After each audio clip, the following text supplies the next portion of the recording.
JTET JTET paper 2 का आया हुआ प्रश्न है, ठीक है, 6 to 8 के लिए। 26 अप्रैल 2013 का आया हुआ प्रश्न है, PYQ है, ठीक है। CDP देखिए, बाल विकास एवं शिक्षा शास्त्र। 1 नंबर प्रश्न देखिए,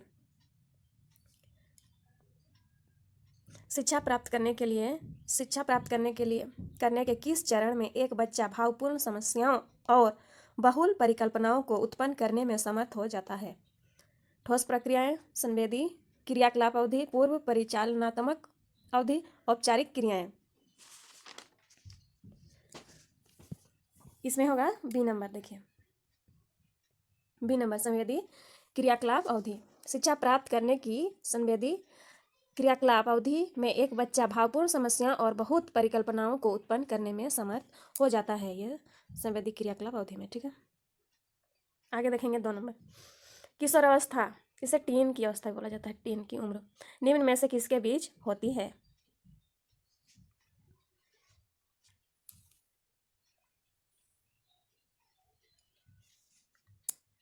यह 13 से 18, ठीक है। सामान्यतः बाल्यावस्था की आयु सीमा 6 से लेकर 12 वर्ष तक मानी जाती है। बाल्यावस्था 6 से 12 वर्ष तक मानी जाती है। इसके बाद 13 वर्ष से लेकर 18 वर्ष की अवस्था को किशोर अवस्था कहा जाता है। बाल्यावस्था एवं किशोर अवस्था बालक के जीवन की सबसे महत्वपूर्ण अवस्था है, ठीक है। आगे देखेंगे, अभिजात समूह कब तैयार होते हैं? किशोर अवस्था में। किशोर अवस्था में बालकों में जहाँ समूह में काम करने की प्रवृत्ति आती है, वहीं समूह बनाने की प्रवृत्ति भी उसमें जागृत होती है। यहाँ तक कि किशोर जिस समूह का सदस्य है उसको वह अपने परिवार और विद्यालय से भी अधिक महत्वपूर्ण समझता है, ठीक है। आगे देखेंगे 4 नंबर। देखिए, बच्चे के विकास के किस चरण के दौरान सृजनात्मकता और कल्पना शक्ति अत्यधिक प्रबल होती है?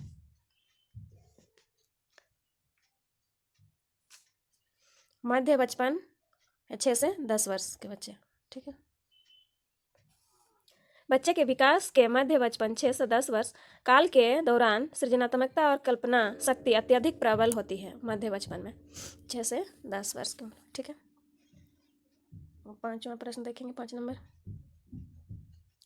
यदि एक नवयुवक शिक्षार्थी किसी विषय में रुचि कम दर्शाता दिखाई देता है तो शिक्षक को करना चाहिए, क्या करना चाहिए? उस विषय पर एक रोचक क्रियाकलाप कराना, उसे खेलने देना, उसे कुछ देर के लिए सो जाने को कहना, उसे शांतिपूर्ण बैठने को कहना, ठीक है। इसमें होगा ए नंबर, उस विषय पर एक रोचक क्रियाकलाप करना, ठीक है। आगे देखेंगे 6 नंबर प्रश्न। देखिए, मूल्यांकन का प्रमुख उद्देश्य क्या होता है? संपूर्ण विकास का मूल्यांकन करना, ए नंबर हो जाएगा, ठीक है। आंशिक विकास का मूल्यांकन करना, ये नहीं होगा। विशिष्ट विकास का मूल्यांकन, मानसिक विकास का मूल्यांकन करना, ये नहीं होगा। संपूर्ण विकास का मूल्यांकन करना होगा, ठीक है। मूल्यांकन का प्रमुख उद्देश्य संपूर्ण विकास का मूल्यांकन करना। आगे देखिए, डिसलेक्सिया है एक प्रकार का सोच अवरोधक है, मानसिक अवरोधक है। आगे देखेंगे, शारीरिक अवरोधक है, भाषा अवरोधक है। डिसलेक्सिया बालकों की एक प्रकार की अधिगम अक्षमता है जो कि पठन क्रिया में अभिव्यक्त होती है। इस बीमारी से पीड़ित बच्चों को सामान्यतः पढ़ाई लिखाई में समस्या आती है और साथ ही साथ उनके मन में पढ़ाई के प्रति अरुचि एवं नकारात्मक भाव होता है, ठीक है। सोच अवरोधक, डिसलेक्सिया सोच अवरोधक। आगे देखेंगे 8 नंबर, ठीक है।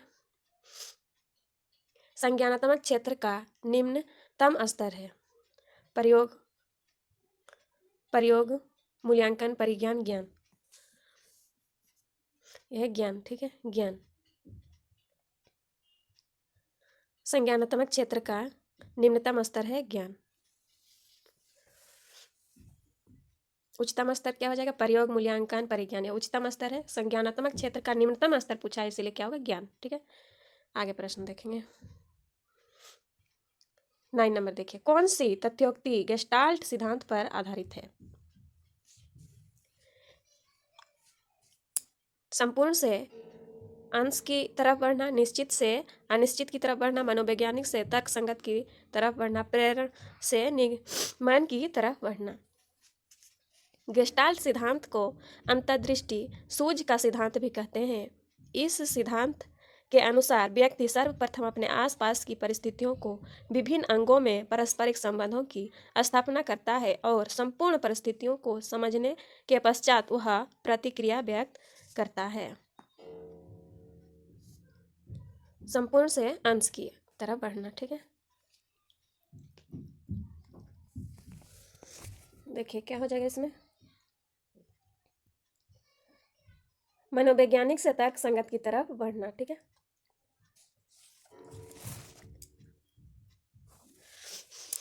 आगे देखेंगे 10 नंबर। देखिए 10 नंबर का प्रश्न, प्रेरण निम्नलिखित किसकी एक कला है? कार्य योजना, रुचि पैदा करना, मस्तिष्क को नियंत्रित करना, सिलेबस के अनुसार पढ़ाना। किसी वस्तु के भाव तथा गुण द्वारा उत्पन्न होने वाले प्रभाव को प्रेरण कहते हैं। जबकि दोनों वस्तुओं का संपूर्ण, देखिए दोनों वस्तुओं का संस्पर्श ना हो, इस प्रकार जब कोई वस्तु या व्यक्ति किसी दूसरे वस्तु या व्यक्ति से अलग होते हुए भी उस पर अपना प्रभाव आरोपित करती है, तब उसे प्रेरण कहा जाता है। मस्तिष्क को नियंत्रण करना, ठीक है, मस्तिष्क को नियंत्रित करना यह होगा, ठीक है। अब 11 नंबर का प्रश्न देखेंगे, एक सम्मिलित कक्षा से संबंध मूल्य है सहयोग, ठीक है। बच्चे को सहयोग से सिखाएंगे, ठीक है। आगे देखेंगे 12 नंबर, एक स्कूल का वातावरण कैसा होना चाहिए? पिछड़ा, प्रगामी, खुशहाल, आनंददायी। आनंददायी आंसर हो जाएगा, ठीक है। आगे देखेंगे, मनोविज्ञान का आधुनिक अर्थ क्या है? आधुनिक मन का अध्ययन, चेतना का अध्ययन, आत्मा का अध्ययन, बर्ताव का अध्ययन। आधुनिक मनोविज्ञान का संबंध व्यवहार की वैज्ञानिक खोज से है। यह जीवित व्यक्तियों का उनके वातावरण के प्रति अनुक्रियाओं या चेतना का अध्ययन करता है, ठीक है।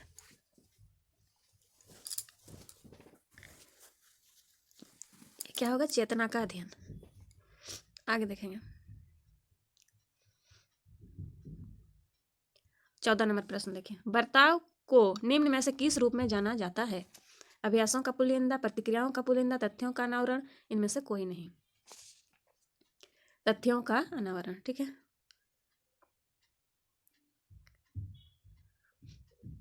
आगे देखेंगे 15 नंबर प्रश्न देखिए, एक बच्चे को शुरुआत में किससे लिखना सिखाया जाता है? चौक से, है ना, चौक से। आगे देखेंगे, संपूर्ण परियोजना कार्य मदद करता है।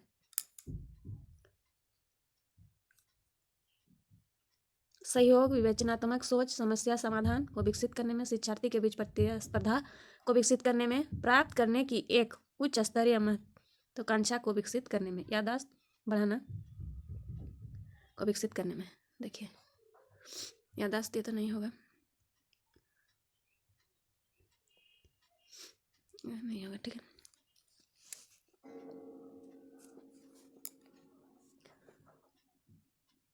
ये क्या होगा इसमें? सहयोगात्मक, ठीक है। सहयोग, विवेचनात्मक सोच और समस्या समाधान को विकसित करने में, ठीक है, यह होगा। आगे देखेंगे 18 नंबर देखिए, तस्वीरें उपयोगी होती है पढ़ने में, रुचि, देखिए तस्वीरें उपयोगी होती है पढ़ने में, रुचि बढ़ाने में, गुणवत्ता को बढ़ाने में, पदार्थ को बढ़ाने में या कौशल को बढ़ाने में, ठीक है। ये क्या है? रुचि को बढ़ाने में, रुचि को बढ़ाने में। आगे देखेंगे, क्या करना चाहिए जब एक छात्र कक्षा में ध्यान नहीं देता? कक्षा के विषय के बारे में कुछ रुचिपूर्ण बातें बताना, उसे कक्षा से बाहर चले जाने को कहना, यह तो नहीं होगा, ठीक है। उसे चेतावनी देना, उसे पढ़ने के लिए बाध्य करना, ये तीनों नहीं होगा तो क्या हो जाएगा? ए नंबर, ठीक है, ए नंबर होगा। कक्षा के विषय के बारे में कुछ रुचिपूर्ण बातें बताना।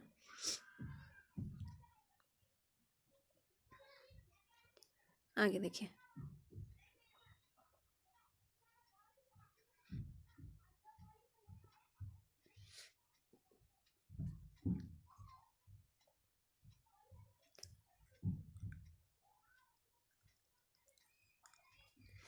प्रभावी शिक्षक वह है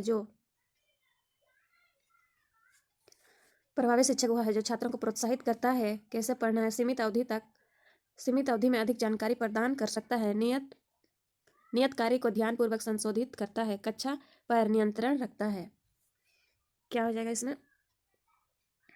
छात्रों को प्रोत्साहित करता है, कैसे पढ़ना है। ठीक है, आगे देखें। बुद्धि है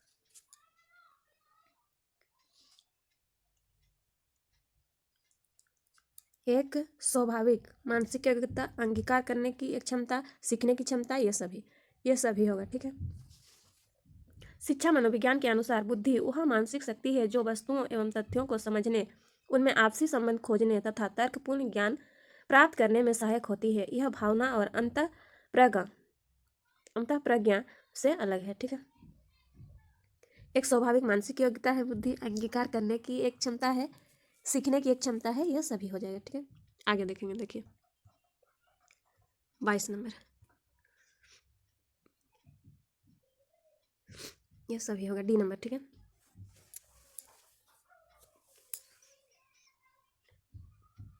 आगे देखिए। परीक्षा प्राप्त करने की एक पहल को किससे प्रोत्साहित किया जाना चाहिए? ज्ञानार्जन, बढ़ावा, प्रेरणा, कदर।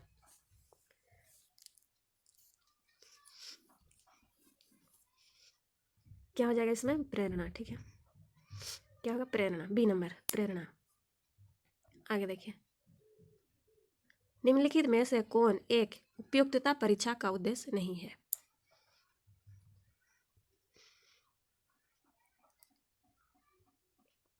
विश्वास बढ़ाना, सरल रचना, कल्पना की जांच करना, शारीरिक आयु की जांच करना।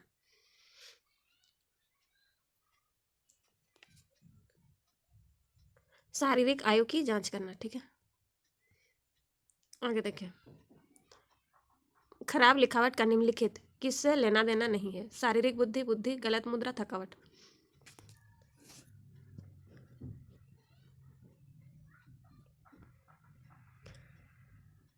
थकावट होगा। ठीक है, खराब लिखावट का निम्नलिखित किससे लेना देना नहीं है? थकावट से नहीं है।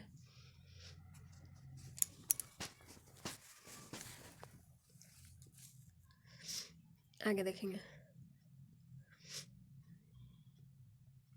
26 नंबर। देखिए, FG फ्रेंच मेथड का प्रयोग निम्नलिखित किसकी शिक्षा देने के लिए किया जाता है? बुनियादी गतिविधि, पढ़ना लिखना, सीधा सा पाठ, पत्र। यह है बुनियादी गतिविधि। ठीक है, ये हो जाएगा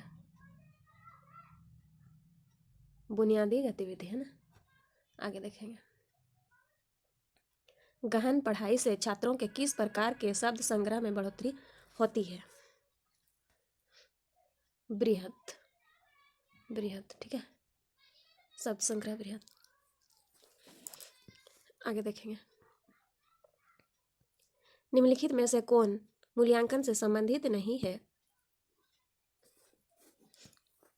शिक्षक की डायरी, उद्देश्य, ज्ञानार्जन, अनुभव, मूल्यांकन कार्ड। ये क्या है? शिक्षक की डायरी। ठीक है, शिक्षा जगत में मूल्यांकन का महत्व अत्यधिक है। मूल्यांकन के द्वारा ही बच्चों की भावी जीवन यात्रा का पथ प्रदर्शन किया जाता है। मूल्यांकन एक ऐसी प्रक्रिया है जिसके द्वारा बालक शिक्षक शैक्षणिक क्रियाओं आदि पारस्परिक निर्भरता एवं उनकी उपयोगिता की जांच की जाती है। तो क्या हो जाएगा? शिक्षक की डायरी, ए नंबर। ठीक है, नहीं पूछा है, नहीं देख के आंसर करना है। आगे देखो। सजा का उद्देश्य होता है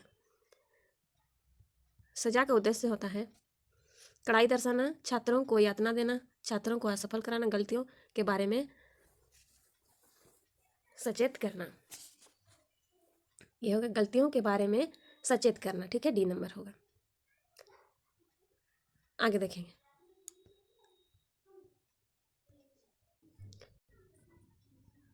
प्रभावी शिक्षण के लिए कार्यक्रम को व्यवस्थित करने का अंतिम कदम है।